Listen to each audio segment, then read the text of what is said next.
It was Christmas Eve again, 5 years after the beginning of this story, and Danny was now 5 years old. It was a great day because for the first time in his life, he had been considered old enough to go down to the church with Annette to see the tree. He sat up in bed, drinking a bowl of potato soup, his blonde hair only just showing above his enormous white feather duvet, which was almost as fat as it was wide.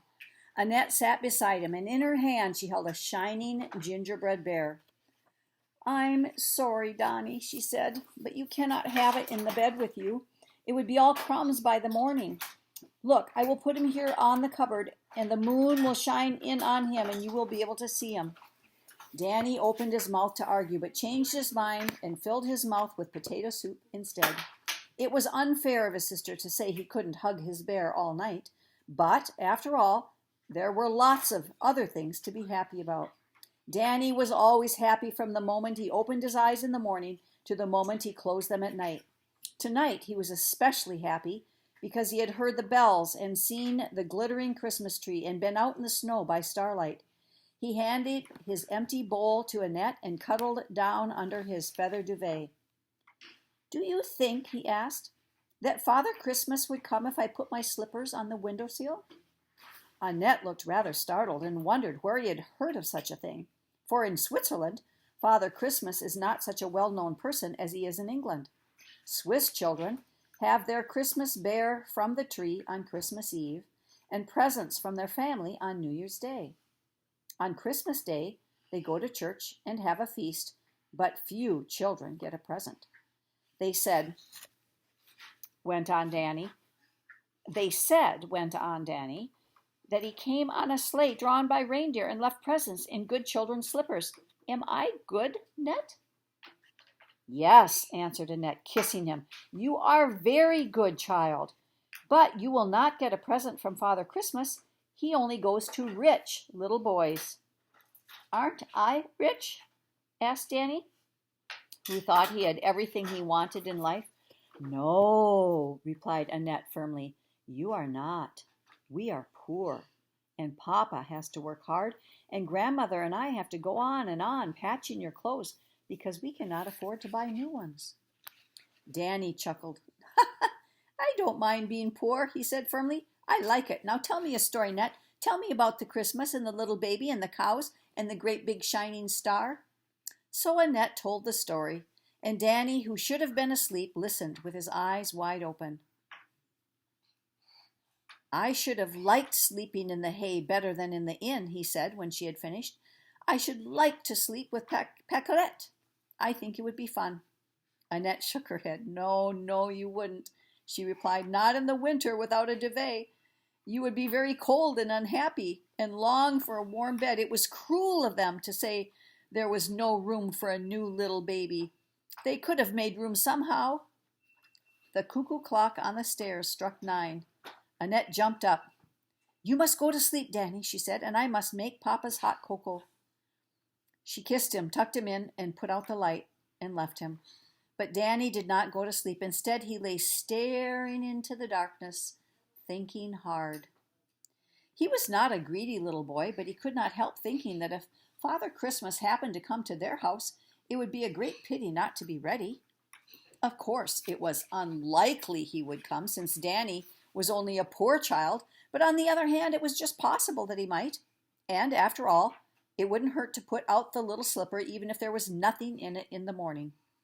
The question was where to put it. He could not put it on the windowsill because he could not open the high barred shutters by himself.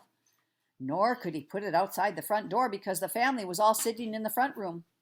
The only place was just outside the back door on the little strip of snow that divided the kitchen from the hay barn. Of course, Father Christmas probably wouldn't see it there, but still, there was no harm in trying. Danny's mind was made up. He crept out of bed and tiptoed carefully across the bedroom and down the stairs. He went barefoot because he did not want anyone to hear him. And in his hand, he carried one small scarlet slipper lined with rabbit fur. Annette had made the slippers, and Danny felt Father Christmas might notice them as they were bright and rather unusual. It was a struggle to lift the great wooden bar on the kitchen door, and Danny had to stand on a stool before he managed it. He had a moment's bright glimpse of snow and starlight, and then the bitter, cold air struck him like a knife and almost took his breath away. He quickly pushed the slipper onto the step and shut the door again as quickly as he could. Back to bed scuttled Danny with a light heart. He cuddled down under the bedclothes, curled himself into a ball, buried his nose in the pillows.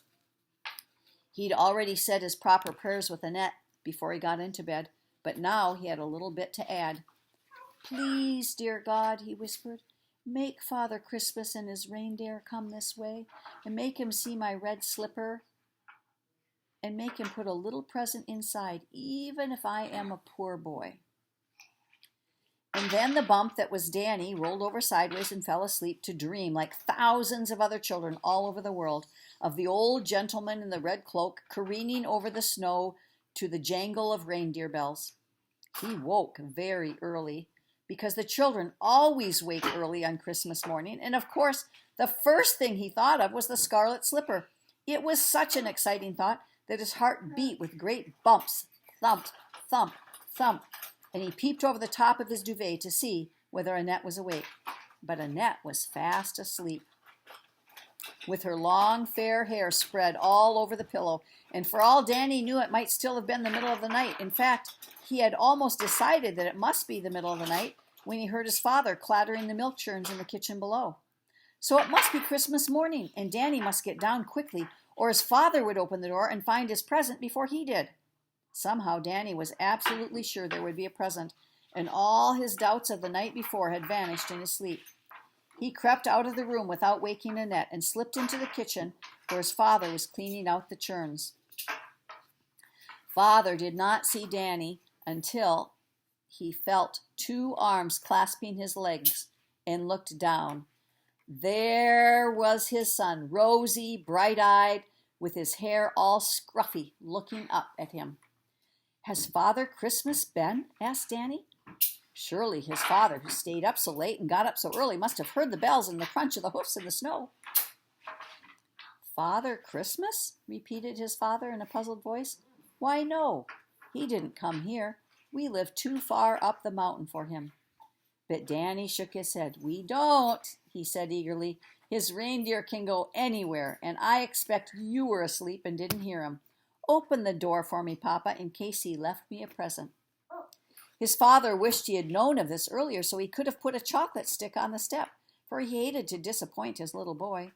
However, he had to open the back door to roll the churns across to the stable, so he lifted the latch, and in an instant Danny dived between his legs like an eager rabbit and was kneeling by his slipper in the snow.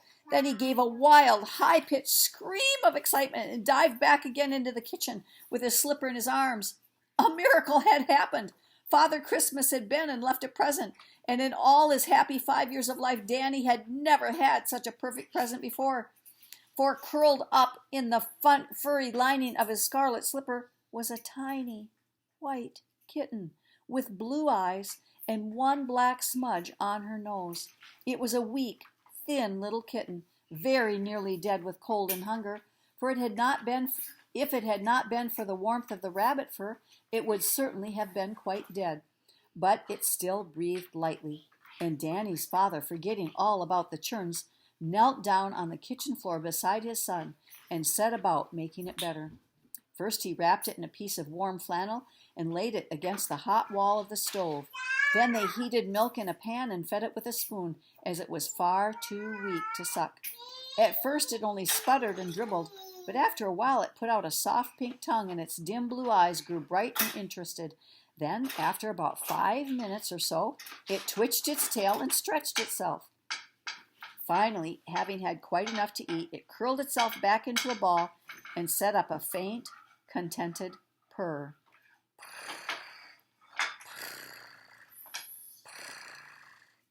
All this time, Danny and his father had not spoken a word because they were so intent on what they were doing. But now that their work was successfully finished, for the time being, they sat back and looked at each other.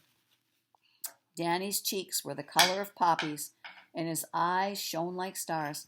I knew he would come, he whispered, but I never guessed he would bring such a beautiful present. It is the most beautiful present I've ever had in my whole life.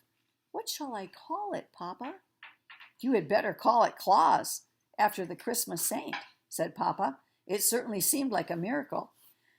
Papa left the sleeping kitten in Danny's care and went to the stables. Sitting in the dim light with his head pressed against the sides of the cows and the frothing milk in the pails, he tried to think of some explanation. Of course, the kitten had strayed across from the barn, but it did seem wonderful that it should have found Danny's slipper and been there all ready for him. After a while, Danny's father decided that perhaps it was not so wonderful after all. Surely it was natural on Christmas night that the Father in heaven, thinking of his own son, would not have wanted to disappoint a motherless child on earth. Surely he had guided the steps of the white kitten for the sake of the baby born in Bethlehem. Danny's father paused for a moment in his milking and thanked God on behalf of his little son. Annette appeared in the kitchen shortly afterward to get breakfast and stood still in amazement at the sight of Danny in his nightshirt and overcoat watching over a white kitten. She was about to ask questions when Danny put his fingers to his lips and asked her to be quiet, for he was very much afraid of waking the kitten. Then he tiptoed over to her, pulled her down on a chair, climbed onto her knee, and whispered the whole strange story into her ear. Annette had no difficulty explaining it to herself. She believed that such a pure white kitten must surely have dropped straight from heaven. She sat down on the floor, gathered Danny and the kitten into her lap, and here Grandmother found them half an hour later when she came in expecting to find her Christmas coffee steaming on the table.